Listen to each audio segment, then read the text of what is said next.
My eldest 11, she just like won a judo championship. She never did judo before. Never. She went to this international championship that was put on with the French government before the Olympics. And she was in, of course, the beginner class because she'd never done it, but no one could take her down. She was so strong. She's like, she looks like a normal little girl, but she's all muscle. And so they were kicking, trying to sweep, like leg sweep her, and they couldn't. They would get tired, and she would just take them to the floor. And it was so funny. Like she has this big smile, holding her medal, and yeah, and she would have won the gold, but she felt bad about everyone else like losing to her, so she stopped before she won the gold. She got second place. So she's definitely my daughter, that's for sure. They're going to think we're having one of those delusional moments, man, because all the miracles that you just shared, people, they won't believe it. It's like, no, that can't be true. No, it can't be that beneficial, but it is. Welcome to the Protecting Your Nest podcast. Low-carb diets have been proven to help heal many people, yet there is a lack of awareness surrounding the benefits of these dietary patterns.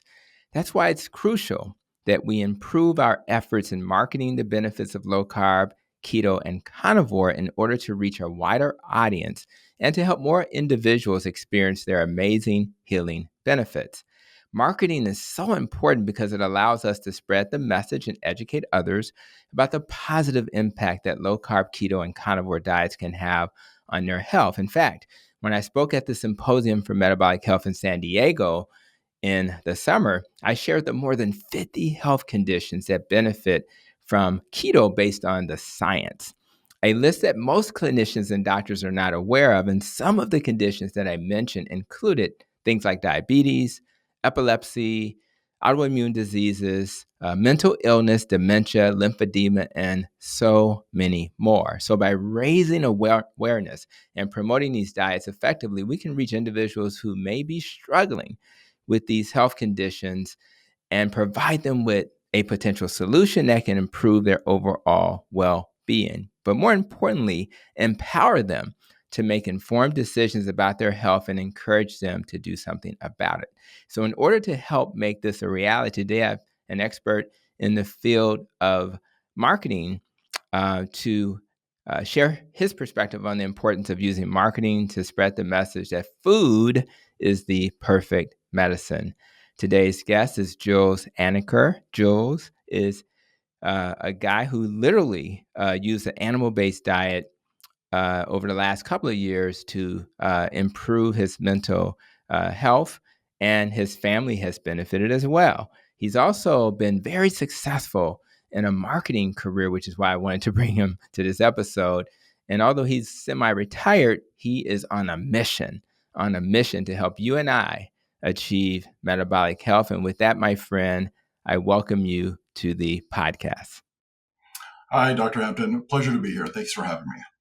Well, it's my pleasure as well. And met you at the Symposium for Metabolic Health, which is one of my favorite conferences. Some of our heroes come there and they teach, and then I meet people who become my friends. I think that's where you're going to be in that lane.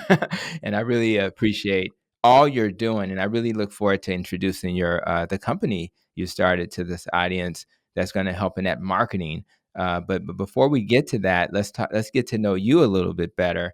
Let's talk about where you grew up and any memories from your childhood that come to mind. So I was born in Santa Monica. We'll go back to my parents. My parents actually met in New Orleans. My father had his own art gallery in New Orleans called the Freeman Anacker Gallery. He helped lots of amazing artists from I'm sorry, I don't know all the artists. The biggest one I remember, Andy Warhol. He put on a show for Andy Warhol at his gallery. There's a picture of him. I even shared it on my Instagram with him and Andy Warhol, talking. And my father was there. He was a young guy at the time, but just a brilliant. And he was one of the only people I know of who had an art gallery that was actually making money. Lots of art galleries do not always make money, but my father was just brilliant. He got a 1600 on his SAT in high school. He graduated from Lucinger High School, and then he could go to any university he chose, and he chose USC because it was close to his family in Los Angeles. He wanted to stay close. But from that, he was in the School of Architecture, And then he decided he wanted something different, and he chose to major in fine art. So he got his BFA from USC, graduated, moved to New Orleans, started a gallery, and was extremely successful. He had parties there where the cast of SNL that was just new would come fly down. Hollywood actors would fly across the country to go to his parties. It was like the social center of of the United States for like art and the culture, and he was the head of it. And so he was very, very successful early on in his career. And so I think myself growing up with him as an example really helped me to understand what was required for success and how to be the best at what I do, like he was the best at what he did. Nice. I do think that that's important to have someone to model for you. So whether you're a young kid growing up with parents who do a good job, rather someone is achieving metabolic health and you see it and you're like, man, what are you doing to do that? I just think that's a logical approach, and it just kind of removes some of that idea that I can't do something. Well, you can because somebody's right in front of you doing it. So I really love that story. I definitely love New Orleans since me and my wife were graduates of Xavier in New Oh, Orleans. And oh yeah. yes, Oh, we we'll have are. to have Wether on, tell some stories, because his recovery was incredible through, using a carnivore diet and metabolic therapies. He's 78 now, but he's in the best health he's ever been in his entire life, That's and right. he's like a spitfire, just incredible. It's like he's completely recovered from most of his chronic illnesses, and the ones that he's not completely are getting better. So it's just been incredible to see that. And his surgeon is like, whatever you're doing, keep doing it. That's You're the healthiest 78-year-old I know, and it's just like your son's amazing for helping you with this. So I that's appreciated right. that recognition from his surgeon, and he Yeah. was like aiming because he knew it was true. Yeah, and shout out to all the surgeons. If you see your patient healing, uh, just honor that. If something's going well, and you may have an opinion, but man, I tell you, you can't argue with what's in front of you. So thank you for that. And so these were the formative years, and you get this inspiration that really, I'm sure, helped you in your business ventures to have a role model like your dad. But when you think about nutrition, right? When you go back to those years, how important was food for you back then? Oh, when I was younger, Yeah. it was, I always, it was funny in my, I had cousins who were vegetarian, and I said, I'm a vegetarian. I'm a sausage-o vegetarian because I love sausage. I love sausage. So I would eat like all the sausage I could. That was my favorite meat when I was a kid growing up. And in those years, I was really happy, actually. It was very healthy. I grew up mostly with my grandparents. My grandparents were from Tennessee, and so my grandmother made amazing, home cooked like sausage and eggs for breakfast for me every day, any day I wanted, or any time of the day, really. And I was just like the happiest little kid. So at that point, up until the age of 7, I was like doing really, really well. I was, smiling. I was in good health. And then we moved. My father got a position as the head of a company in San Diego, and so we had to move our whole family from LA to San Diego, and that was where kind of the problem started, because now I no Mhm. longer had access to this really, really good food. Both my parents were professionals; they worked all the time, and they tried their best to follow the best, science and health advice of what we should eat. And unfortunately, it was all wrong, and that's kind of where my Yeah. problem started. We started eating more low fat, high carb, seed oils, fake, salt. It was just a lot of bad stuff at the same time. Those rice crackers that was like snacking on all the time because we're starving, for nutrition, Right. just feeling Of course. hungry. So just basically everything we know that now that's completely wrong, we were doing. And my health got worse and worse. Started having problems sleeping. I started gaining weight. It was just a plethora of issues that really made my life miserable. And every time I would go back to visit my grandmother in the summer, I would feel better. I didn't know why at the time. I was like 8 or 9. Mhm. And then when I come back home, it was back into the pit of despair of Right. horribly unnutritious, nutrient empty foods. Wow. What's interesting is if we could learn the right messages early, and I don't care what dietary pattern you have, as long as it's whole foods. Now we obviously are biased towards animal based, but if we can learn these messages early, and like learning that Cheerios is just garbage, it's processed food, right? Things like that people don't look at it as processed food. They say, well, it's got the stamp on it saying it's good for your heart. And I think that's really important that we get these messages early. So I'm really happy that some people who are hearing us today hopefully will share it with someone who's younger, or they themselves are younger, and they can start this journey where they don't even have to get any of these chronic illnesses. Now, before we learn a little bit about the health conditions you suffered from, one more fun question, which is there anything about yourself that my audience would be surprised to hear about you? Anything that's unique about your journey? Um, I would say one of the things that distinguishes me really helped me in my journey is I'm almost a carbon copy of my father as far as like how our brains work. Mm, So my father has the ability where he never had to take notes. He can listen mm, to every class and just pass tests, or not even study and pass tests. Like he's just really, really good at like pattern recognition and logic and understanding a concept like immediately, and then being able to take it apart and re-explain it to anyone. So that's a skill set that I developed in high school. I went to Coronado High School here in San Diego, and yeah, it was really easy for me. I almost never studied. I never did any work. I was valedictorian up until my third year when they changed the principal I had left, and I had to deal with the principal. I was taking my math classes in the summer because my schedule was too full. And unfortunately, the new vice principal, who was interim principal, he refused to extend me that deal. So it put me down to salutatorian, which was okay because I did at that point I really didn't care, and the valedictorian was a friend of mine that was doing really well, and she studied all the time, so she really mhm. deserved it. I mean, I literally just wouldn't pay attention and still do extremely well in all my classes. So after that, it was a hit. I have to admit I was kind of disappointed. So I left. I took my GED and I started college after my junior year. Wow. We actually, this was in my eighth grade.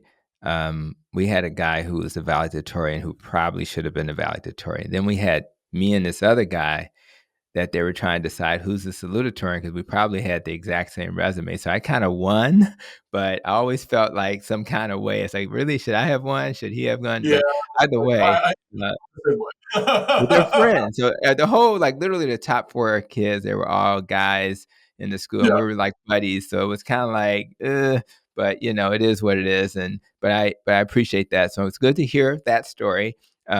We don't like you as much because you were smart and it's easy for you, but we'll first one. You're not the first one. A right, lot yeah, of people. afraid of intelligent individuals. It's That's a common right. problem I've come across in my career. Even when I think about my kids, one has to work hard to achieve a goal, the other learns quick, and Yes. that's just how we're born. And so it's okay. It's just what it is. So let's talk a little bit about, um, we know that diet changed your life, and you're on a mission to spread this message. So let's talk about the health conditions that you have improved since being on an animal-based diet. So starting when I was 17, I had my first. I lost a close family member, and it was a trigger for me that sent me into major depression. So I actually Mm, I had to miss 5 weeks of school. I had the psychiatrist note that I wasn't able to function at the time, and when I came back, I was able to finish the year, but it was really hard. And then in the summer, I started ramping up, and I received this letter in the mail from this like student class, body saying, "Oh, we're seniors," and they misspelled "were." And I freaked out. I said, we're seniors and you don't know how to spell were after 3 years of high school? Why the hell am I still here? And that was mm, really, it was an overreaction, of course, because I had all these colleges lined up. I could have really went almost anywhere, but I just didn't care anymore. I was like, this is stupid. This is a joke. Like, why am I even here? So that's when I decided. I told my father, I'm done. I'm done with high school. I want to go to college now. I can do it. I can take the GED. Like, there's no reason for me to wait another year when in an environment that's not challenging for me. And mm. so that was kind of the genesis of that moment of I'm going to leave. So I took my GED without studying. I passed and I enrolled in Grossmont College, which was a local community college here in San Diego. Gotcha. So it sounds like so you went through these experiences, and then at some point you realize, okay, I need to do something to deal with my mind, Yeah. this depression. So what allowed you to discover that diet was going to be a foundational piece? So, I started college after 2 years. I was just studying things I liked. I really didn't Hmm. follow any curriculum, approved. I studied European history, studies, art, romantic periods, poetry, three languages at the same time, German, French, and Spanish. And I just said, I want to do something in Europe. I knew that Hmm. was interest of mine. And as soon as I got the opportunity to teach in France, like a work study program, I took it. It was a free program. It paid me a salary, and I got to go to Europe. So I did it. I left, and then I arrived in France, and it was incredible because for the first time I had access to really, really, really good food. Yeah. You're like, it's really good food and lots of it. And I was enjoying myself immensely. At that point, I was like 170 pounds. I would say 175. Extremely lean. Extremely. I worked out. I ran 10 miles a day. I just run around the neighborhood and where I live in the village of Molsheim. I worked in this high school and taught in the high school, and also taught in like the business preparatory school that was part of the high school. Yep. And it's right across from the Bugatti factory where they hand assembled Bugattis. So it was really cool to be in that kind of. I didn't know that at the time, but I just kind of arrived there, and I got to also learn the history of Bugatti and see how they made them, and it was really exciting. So it was a great decision I made, and I spent 6 months working at that school and just learning French, and yeah, that's how I kind of got started. And then after that, I went to enrolled in college in France. Cool. And then, so you've done all it. So you had, first of all, I love France. My God. And yeah, I'm always shocked when I go there and everybody looks like they're not having any issues with their weight. And it always And you see what they eat; they perplexes eat massive me. amounts of food. Right. Yeah, it's just Like, it's, this doesn't make sense. It goes against everything we've learned about it's nutrition. a paradox, right? And you're like, what? Let's not So it's, understand why. It's full whole foods, high fat, lots of bacon, lots of meat, lots of cream. It's all the good stuff that everyone tells us here we're not supposed to eat. right. So you had this exposure just by being in another country. Yeah. And did you ever like connect it to like keto or carnivore? Did like any of that connect, or did you that came Before I left, later? I actually had stumbled upon my own version of a ketogenic diet. It helped me get like really fit, get kind of shredded when I was like before I went to France, and I loved it.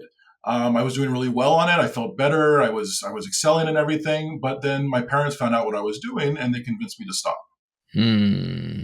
They Wow. said, what you're doing is going to hurt you. You're not eating enough carbs or whatever, and you're eating too little sugar. And so they're the ones that convinced me to stop what I was doing. When I had been I was eating nothing but like Cobb salads and like lots of bacon and steak. And I love that hamburgers, just the meat. So I just stumbled upon it myself. But then all my family told me this is not healthy. So they And convinced me to and stop. Unfortunately, and how did you feel? So when you kind of followed through with their advice, which I understand why you would do that, um, how did what happened? Did your body respond in a way that wasn't positive? course, yeah, I started Yeah. to gain weight again. Didn't feel as good. I didn't have all the energy I had. I mean, when I was on a ketogenic diet, when I was like, 20, 21, I could take 18 units and have no problems. I was like full schedule at university and just doing great. And when they convinced me to stop, then I started to have problems again. But I didn't make the link. I didn't know it was the diet that was helping me That at the was time. doing it I just okay. thought it was So making me look better. and then eventually you got back to the diet. What kinda got you back on board? So it was really, I had experimented with it a few times. My father got a book called Eat Bacon, Don't Jog, Mm. and at this point I had already left France. So this was after my 6 year career and in France, where I was, very, very successful. But my body was like falling apart. I was having more and more problems. The problem started in college. I was at the top political science school in one of the top political science schools in Europe called Sciences Po, Mhm. and I was doing a year there of study just because I thought it was really interesting what they were learning. And at the same time, I was in the middle of my midterms. This was in the winter, and I did great on my first midterm. I got a 19 out of 20, which if you ask anyone from Sciences Po, that's almost impossible. Most people never get above an 18. That's kind of a rule. But the professor whose class I gave the presentation said, you deserve a 19. And Mhm. I've never heard of that before, but you did a great job. So I was like really happy. And then the next week, I couldn't write a sentence. Like my brain literally shut down. And Wow. this was really, I was studying from like more dawn till dusk every day in this because I love the environment. I love the classes. It was challenging, but I love challenges. But then my second week of midterms, like I could not function. And I went, what the actual heck? Like what's going on? I can't write it. I can barely write my name. Like it was just really, it was like my brain just shut down. And that's when I discovered, I went to my doctor. My doctor said, I don't know, we should send you to a psychiatrist. I went to one psychiatrist who didn't help me. And then I found a psychologist who did help me. And she helped me understand that I had this condition called bipolar. Mm. Wow. And at that time, I'm sure your mental health professional wasn't necessarily aware of how diet can improve that, I'm assuming. No, not to my Yeah. memory. Yeah. Okay. So, first of all, shout out to the people who wrote Eat, Bake, and Don't Jog. I mean, that title is off the chain. I love that, you know? That's why I Uh, was, so I learned about that in I want to say 2013, 14. Yeah, 20, no, 20, about 2014. So I learned about that. At this point, I had been on medication for like over 3 years. I gained a ton of weight. I was on Depamide, which is Depakote here in the US. mhm. And I gained I went up from 170 to pretty much 370 over 3 years while taking Mm, the Depamide. And so I weaned myself off it myself. I was back here in yeah, the US. I didn't have my psychiatrist anymore, but I took 6 months and just slowly, lowered the dose. Basically, I'm trying to read how my doctor would have done it. I just right. did it myself. So I Are got you off and it helped. I felt better. I was extremely depressed the entire time I was taking Depamide and unable to function. It was really just keeping me almost like in a catatonic state where I was right? there but not able to do anything. And so I started working again in 20. I started working in 2013 after I got off the Depamide, and I started to feel better. And then, of course, I went kind of back into that hypomanic state Mhm, multiple times over the 3 years where the school I was teaching, but it was usually, very good. I was doing well. And then in about 2014, I discovered Eat, Bake, and Don't Jog, and I mhm, tried, ketogenic diet. But again, I was by myself. I just read this book. There right, wasn't a lot of information. I didn't speak about, if you have mental health issues, this is what you should eat. And so I probably wasn't doing it correctly. I was probably right. under eating and just eating a lot of fat because I was losing weight. I was Mhm. so excited about that. But then I started to spiral out and I had my worst manic episode in 2015, followed Oh, by a wow. second horrible manic episode in 2016, where I was Okay. fired. I lost both my jobs. And Wow. after 2016, I survived somehow, both because it's not common for the amount of how psychotic I was that I should have survived. So 2016, I decided that's it. I have to stop. Work is a trigger. I knew that stress was a trigger, any stress. Mhm. If I want to survive and see my kids, I have to completely stop all activity.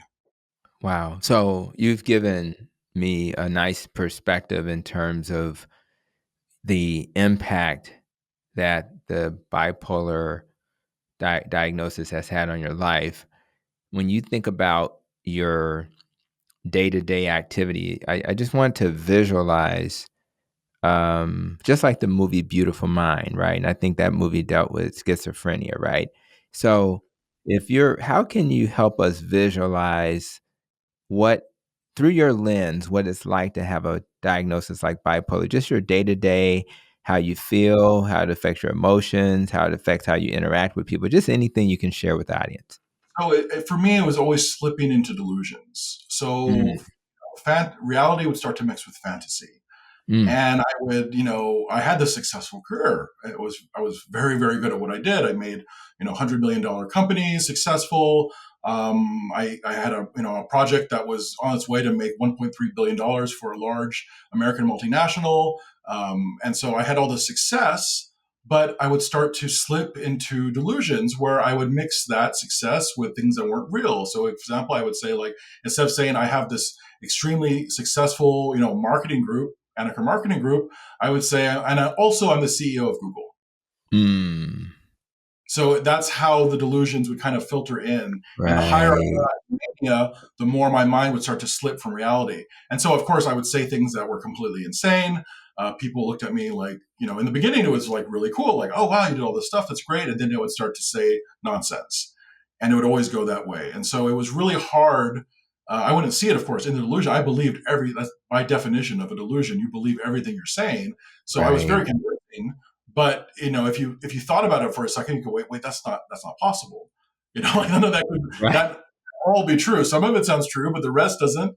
And so, yeah, it was extremely hard to be like that embarrassing. And I remember in Beautiful Mind, there's that scene where he's fighting with the fictitious people in his head in Right. front of campus, in front of everyone, and everyone's Right. staring. And that's for me.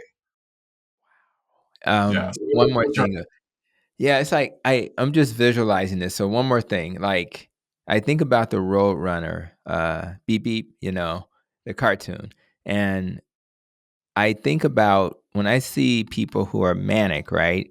They're kind of like the road runner. They're just kind of going, right? And obviously it can lead to bad behaviors and things too. But how much do you think, because you're very successful in marketing, how much do you think this diagnosis may have helped you, although we know it's hurt you as well? Do you think that personality has helped you be successful also? Or do you think No, it's now just, I understand that my ability has nothing to do with my diagnosis. Absolutely nothing. The diagnosis is a symptom of my very extremely active brain, which it would hmm run out of nutrients essentially, and then it would break. So I learned this from a Dr. Bonnie J. Kaplan. She was a hmm professor emeritus from the Cummings School of Medicine in Canada, and I talked with her about this a few years ago when I discovered nutrition and its effects on the brain. And she's explained it, of course, as a research psychologist, and I explained it to others this way. Imagine you have two cars, two Honda Civics, same model, same engine. One's driving at 140 miles an hour, one's driving at 55. Which car is going to run out of gas first? hmm The one at 140. And Yeah. that's what happened to me. The faster Yeah. my brain works, the more nutrients it takes, and the brain requires 5 times more nutrients than any other organ in the body. So you can imagine if your nutrient levels are low, the first thing that breaks is going to be your brain. That's right. Wow, that's a good example. And I was just these are things I'm trying to be a curious listener as we're having this conversation and the kind of things that they would want to hear as a curious, a person is curious about this conversation. Now, one of the things that we're curious about is okay, typical day. We know that you're eating this animal-based diet. So give us a sense of what's a typical day for you when it comes to nutrition?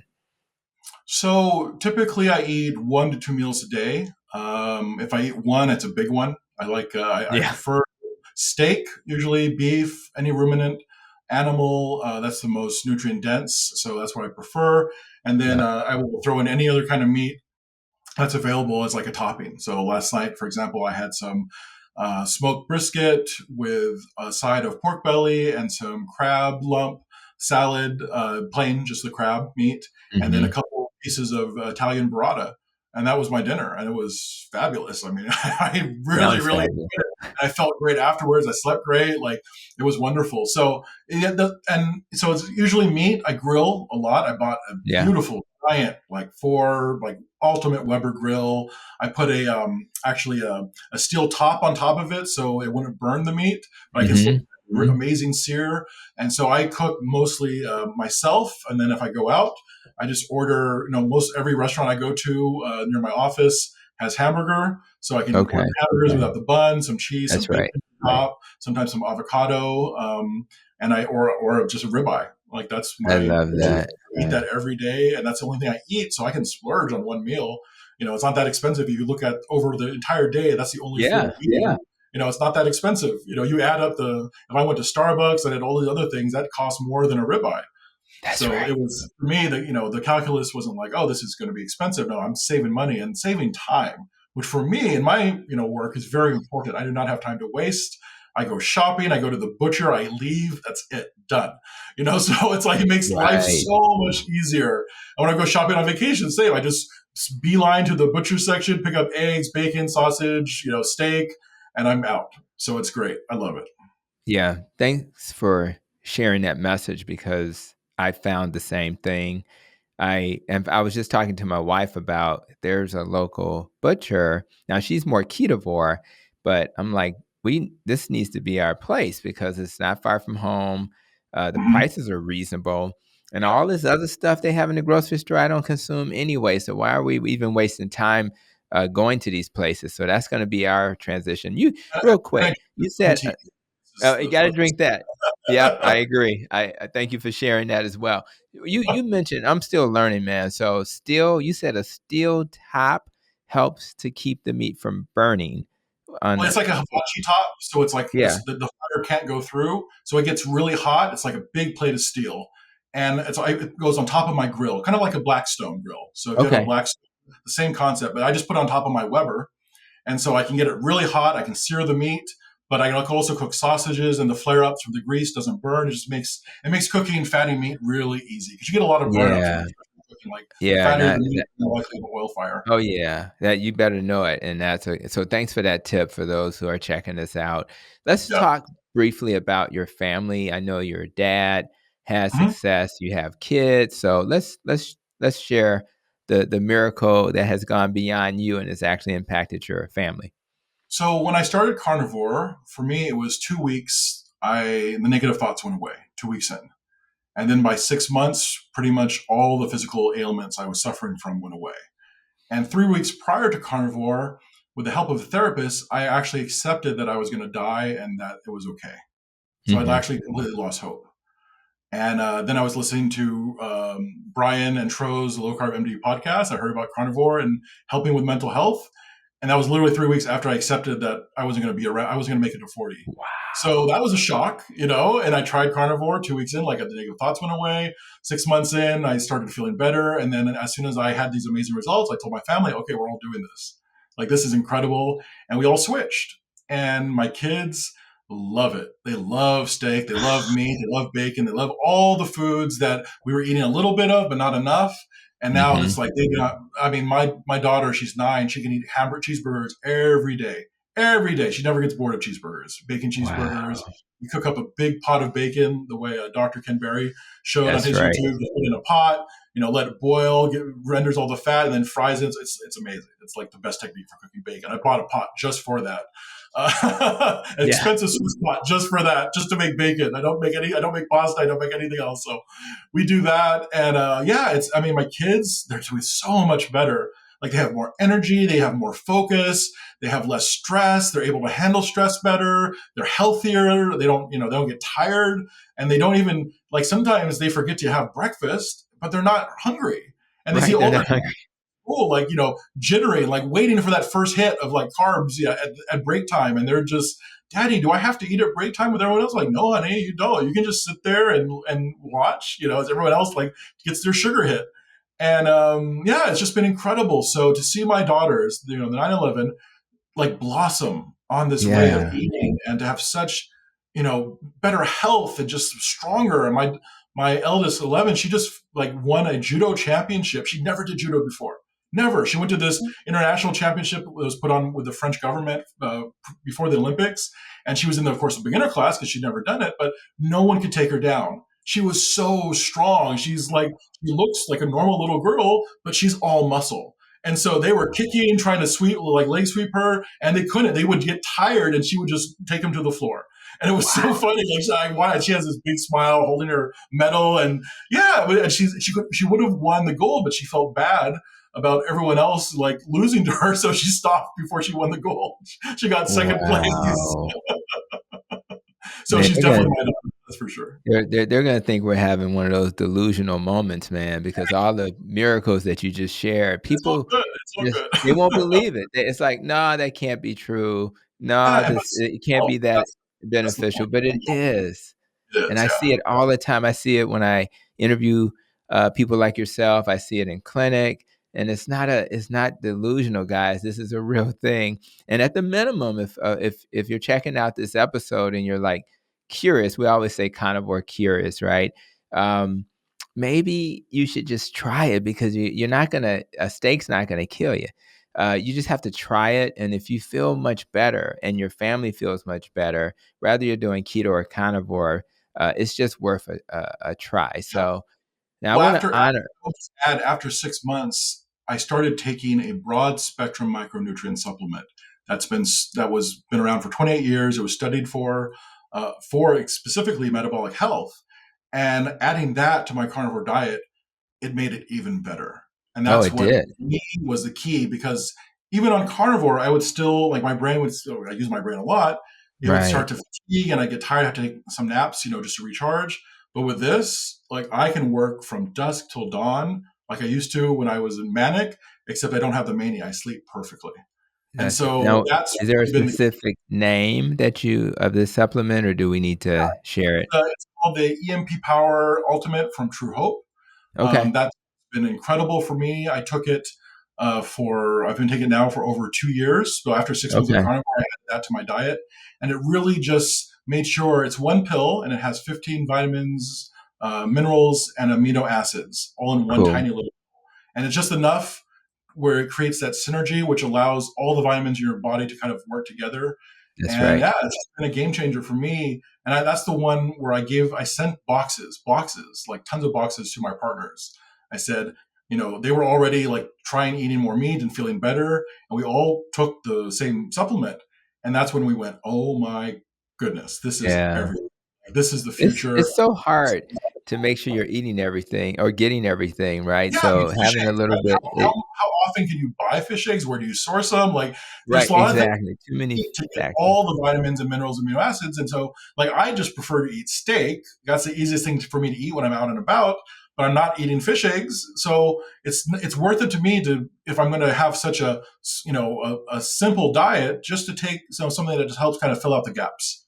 Yeah, yeah. I basically do a electrolyte. I do the omega 3 because I don't eat enough seafood, and vitamin D3 K2. But I think for those who are checking this out, it's all an experiment.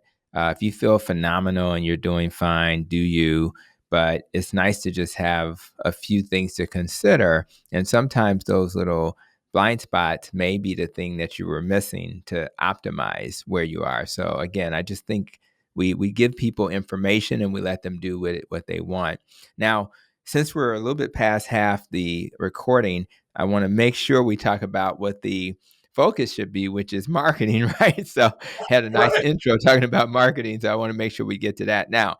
Now, having said that, you've had a ton of success in marketing. You're talking about millions of dollars that you've helped other companies to generate, and obviously with your own company as well. But let's talk a little bit about, you know, marketing the keto, carnivore, low carb message, and how important that is. I mean, people literally die because they don't hear this message.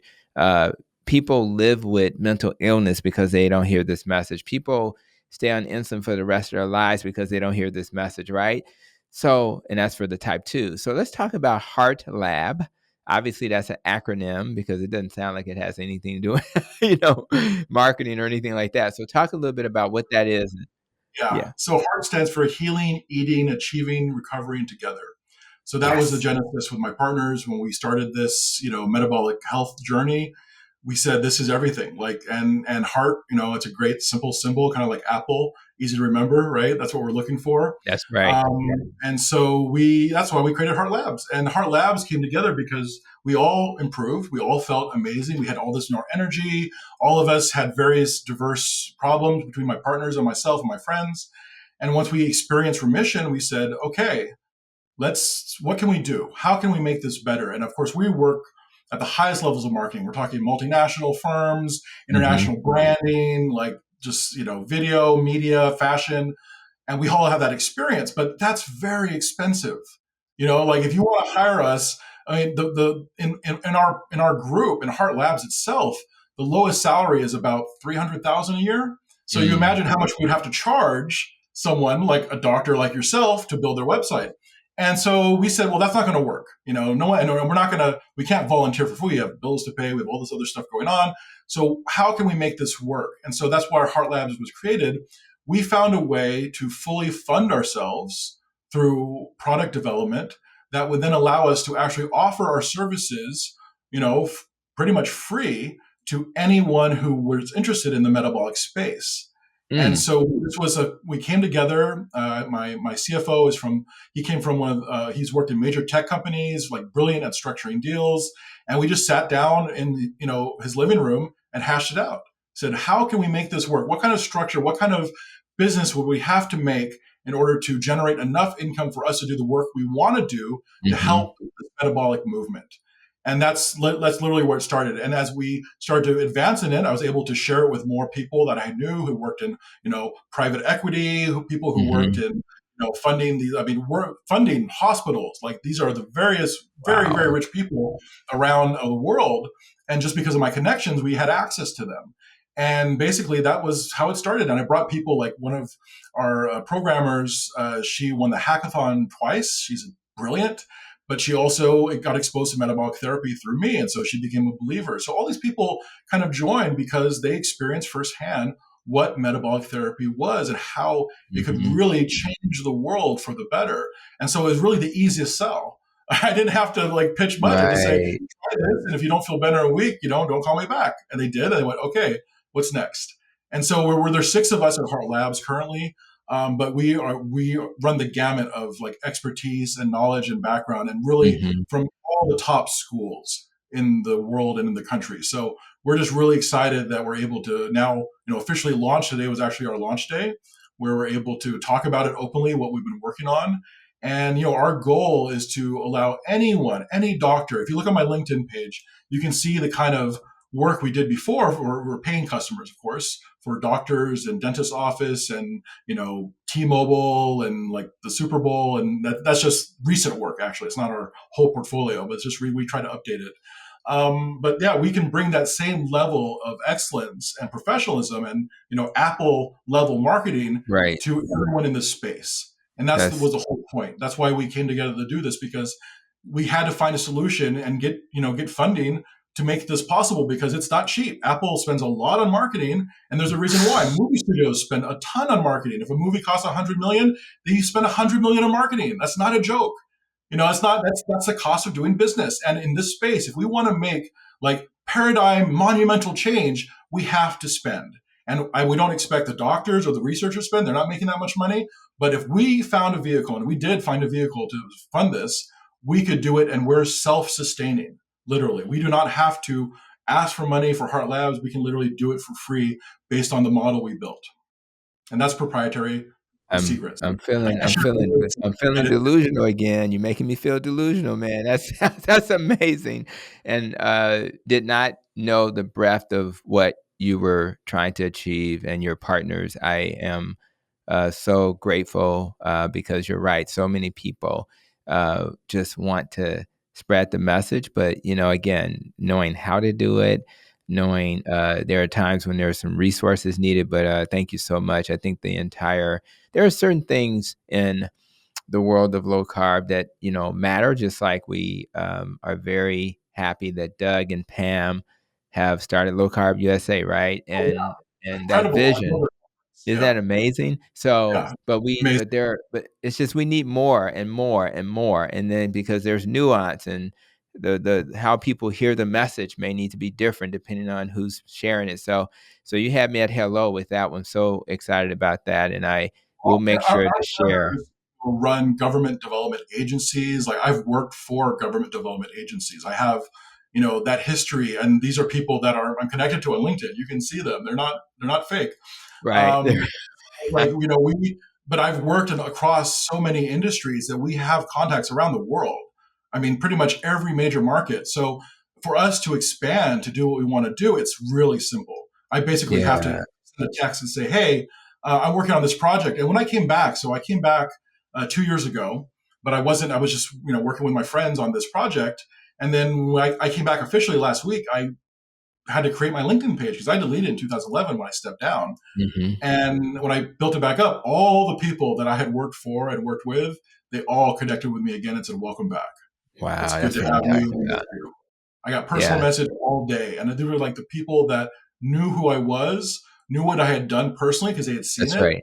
And they were excited that I was excited about something new. So they're all following me and like on bated breath. They're like, we cannot wait to see what you're going to do next, because I've had a pretty good track history up until now.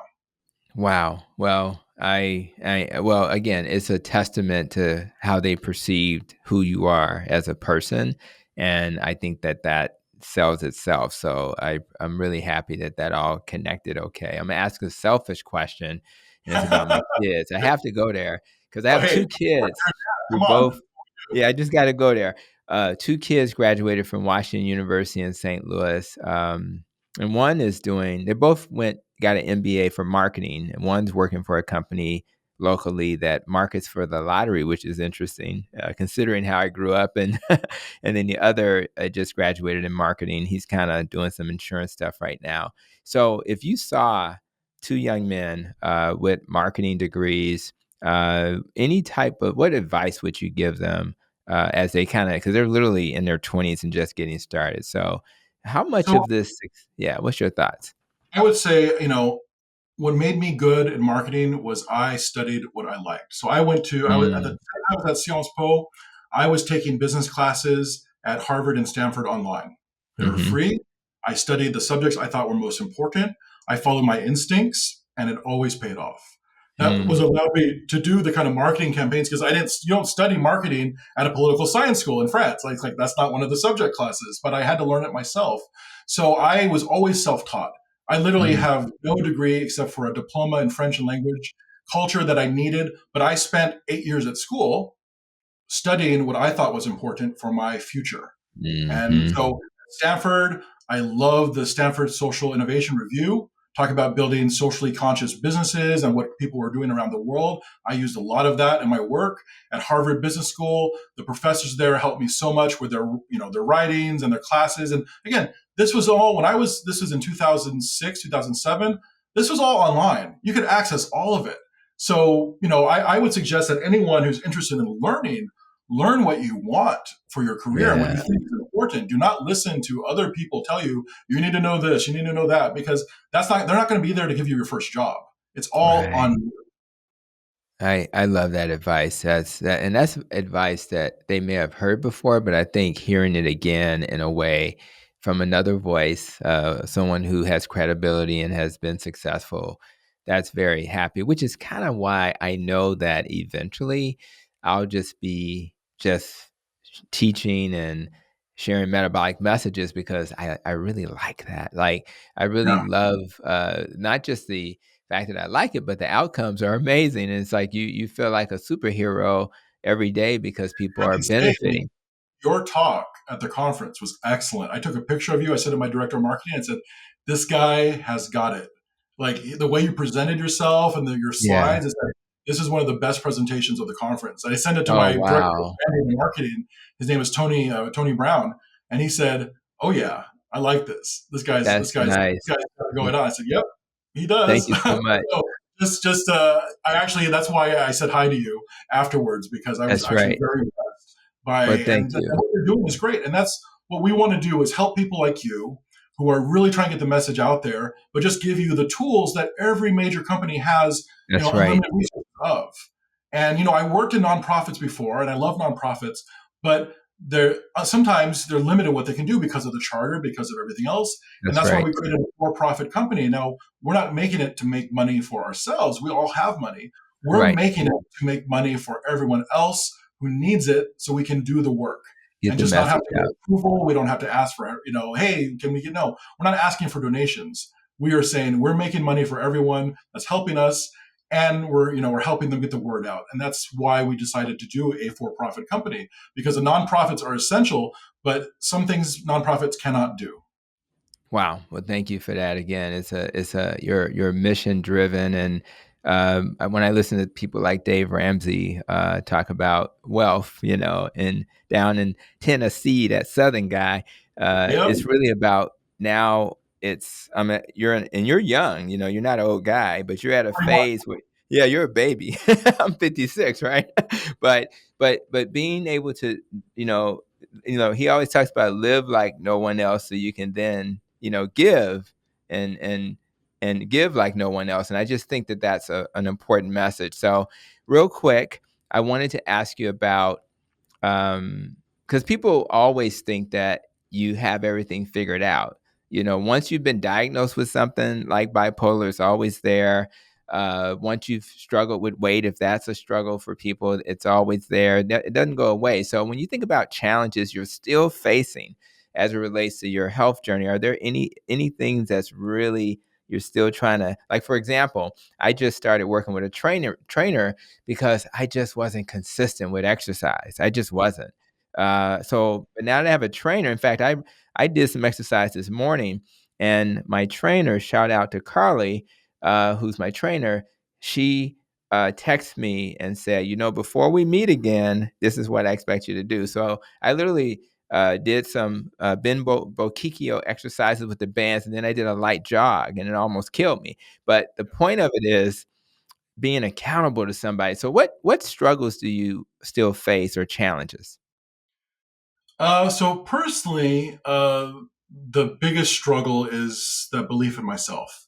Mm, That was a thing that I lost over the mhm, years of my, and increasingly, getting sicker and more ill and my body breaking down. And I thought, this is a horrible joke. When I was in 2008, my psychiatrist I was seeing said, Jules, you're a genius. I'm like, well, great. That helps me so much because I'm dying, right? Like, what good is that, right? Like, okay, right, great. I'm a genius and I can't function. So wonderful. But so now it's like, I'm gaining that back. And honestly, it's been the last 2 years, I got to be a full time. So we built Heart Labs. We were about to launch. And then I saw what Jan Bazuki was doing with Metabolic Mind. And I went, oh, they're working in the same sector and they already got funding for what they're right. doing. So I said, hey guys, let's let them like do the heavy lifting here. And I'm going to take some time off. I had some family stuff to deal with. My mother, sadly, she passed away from dementia and cancer. And that was really hard on all my family. Mm, And, my wife was still finishing her degree to teach at my daughter's school. And so I said, okay, well, you know what? I can take time off anyway. Jan's got this. I saw what the team she put together with, I saw the tweets. I said, oh, she's got this. Like, I have confidence that she can get this over the research portion, at least, that's that they don't need money right away. And so, and as soon as they have all the research published, there's where we can step in and start really hammering this. That's what we mhm, wanted to do anyway. mhm, So it was great timing. It allowed me to take time off work. I stepped down, took 2 years, became a full-time stay-at-home dad, which was actually the first time in my children's life where I could do that, where I was functioning. And I got to become best friends with my daughters and play with them and take them and show them kind of the life and the person I was for the first time ever because I was healthy. So we would go to mhm, museums, go to restaurants, travel. I mean, all the things I always wanted to do with them, but I couldn't because of my poor metabolic health. And so when I was at the symposium where we met, I was watching these. I said, okay, it's time. I'm texting my CFO. I'm texting my partners. Hey, let's pull the trigger. And yeah, that was it. That was when we decided we were going to wait another year. I thought it was going to be like another year, more studies come out. And I said, no, we're good now. We do not have to wait. Let's move up the timetable. So instead of 2025, June, we push it up to September 2nd. So I worked wow. the last 2 weeks of vacation with my kids. I worked all morning, all night. I played with them during the day and just brought us all over the finish line saying, okay, we can do that. And I when I want to, I can work really, really fast. I have no problems there. Excellent. I'm really just happy that you're moving that needle again in a very actionable way where you're just like, we have to impact the people who are going to do this work. But more importantly, there are some people already doing the work like Metabolic, mine that we can find ways to look at what they're doing. Where can we add value? I just like the whole concept of partnership. As a leader in a large health system, Right. I am always trying to partner. So when we did our food pharmacy, in fact, I'll be recording a video for my health system in the upcoming week. And when we're helping to partner, like how do you sustain a food pharmacy where you're giving out food, right? Well, you partner with banks and other companies that have a similar vision. And I just think that makes too much sense. And then you bring your expertise. They're not trying to play doctor or nutrition professional. We're not trying to, be the Chicago Food Depository. That's not my thing, but I certainly can sit down at the board table and have a conversation. So I love that. So as we kind of are wrapping up, I just yeah. say on a business side, I mean, think about it for companies. If your company is metabolically healthy, how much Oh, more performance, how much more success can you woo, guarantee? last 2 years in all of my companies, all of them, we have been killing it. It has been the simplest. I mean, there is literally no one out there. Our salespeople go out and they close all day. A, B, C, always be closing. And it's like, it's a joke at this point. We are so good. We have a list of clients in our company, Numero 23, which is a website branding, design, marketing firm, one of the top in Europe. We don't even have to find clients. They're coming to us because the quality of work we're doing, the speed at which we can turn around, that's what metabolic therapy gives to workforce. So you imagine any company out there, any CEO wants to squeeze more from their employees and also make them healthy and better and live. Like, who doesn't want that? And the companies that embrace this first will dominate the market. And that's a guarantee. Wow. And shout out to Dr. Tro and the work he's doing. You mentioned him earlier, helping industrial companies and other companies to take this model. Again, it's a no-brainer. In fact, some of these, it's so effective that you can almost walk into a company and say, let me just pilot it. And if we're successful, Yeah. we can, we know it's going to be successful. I used to help companies like develop green energy, implement that in large industrial firms. And, this is like 1,000 times better. It's like you're going to get your workforce back on track. Everyone's going to be better, more effective. I mean, that's literally like that's why we go to business school, to learn how to do that. That's right. That's right. This does it simply. It's essentially free. It doesn't cost any. All we have to do is just supply better lunches to our workforce and classes and hire coaches. That's why what Dr. Tro is doing with the Society of Metabolic Health Practitioners is so important. Getting those degrees, that's going to be the future of medicine, the future of everything. Someone with those 4 letters on their name tag or on their card, those are going to be the jobs of the future. So I encourage everyone who's interested in this. It doesn't matter if you're a doctor or a life coach. Get that 4 letters on your name tag now so you can take it out and get all the jobs that we're going to be creating for this movement. Absolutely. So what advice would you give anybody who's checking us out? Just words of inspiration, anything you'd like to share? I would say stay tuned. Heart Labs, you can find us on LinkedIn. You can find me on LinkedIn, Jules Anacker. That's where I post. I also post on Twitter at JujuBOG. JujuB was a nickname my mother gave me. So when she passed, I changed all my socials to JujuB and OG because, And that's where we're posting. That's where we're giving updates. I mean, we're going fast. We're moving extremely fast now. This has to change, right? This is time. We're at the tipping point, and with a little push, we can really make this huge monumental change that 2 years ago no one thought was possible. And it wouldn't be possible without the work and dedication of all the doctors, all the researchers, and the Bazooki Group. Because what they did really they lit the fire. And all we're going to do now is pour the gas on.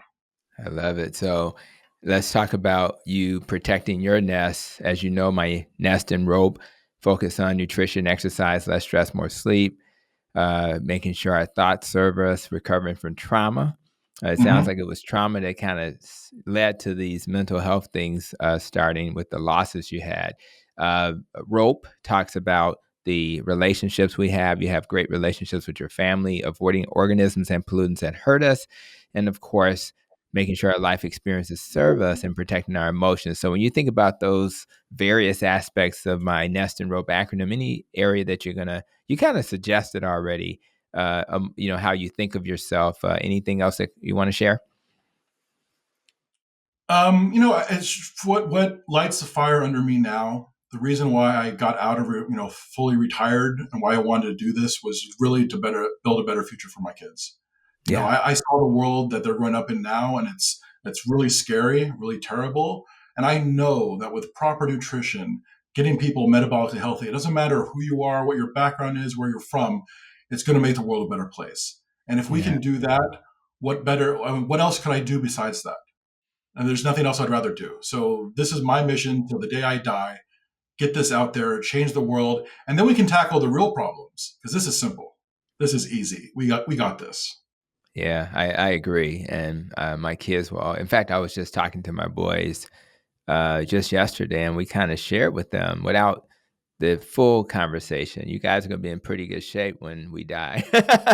But how are we going to utilize those resources to make Yeah, a difference and yeah, helping them understand it's not about buying an expensive car or a big house. It's about impacting our families and others in a way that serves the world. So thank you for that. So we're wrapping up. So how can people find you, whether it's on social media or with this great company? yeah. So, like I said, Heart Labs, we're on LinkedIn. You can follow us. We'll be updating there as things progress. Like I said, we're going fast, so stay tuned. Jules Anacker on LinkedIn as well, and then on Twitter, I post as JujuBOG, and it has all my links in the bio. Absolutely. So we'll share that. Again, I appreciate you and thank you for your time this morning as we have a wonderful, inspiring episode with you. And again, I think my audience and I will thank you for the work you're doing. And I can't wait to see the impact. And I'll definitely be connecting with you to see how I can be part of that as well. So thank you so much, my friend. Yeah, pleasure as always, Dr. Hampton. Thank you. Absolutely. So today, guys, we discussed the importance of spreading awareness about the benefits of the various low carb diets that really help us achieve metabolic health. It's crucial that we do our part to market the benefits, like my guest is doing, and sharing that knowledge and experience so that others can understand its healing benefits, which is why I really want each and every one of you to help spread the word and educate the ones around you. Together, we can make a difference in promoting a healthier lifestyle and improving the well-being of our communities. And if we do that, imagine what the world would look like if people are living to their full potential. So I'm really excited about the future, particularly after this conversation. And I can't wait to share the metabolic message with the next patient, the next person I interview on my podcast, the next, family member. Everybody should have hope and feel the benefits of this. So I consider this a call to action, guys. Let's work together to make a positive impact on the lives of others through the power of low carb. And, and 100%. and for those who are checking us out, thank you so much. My guests, I thank you. And we'll continue to spread this message with every last breath. So until we do it again, guys, I want to ask you to do what I always ask you to do. Continue to be safe, be well, and continue to protect your nest.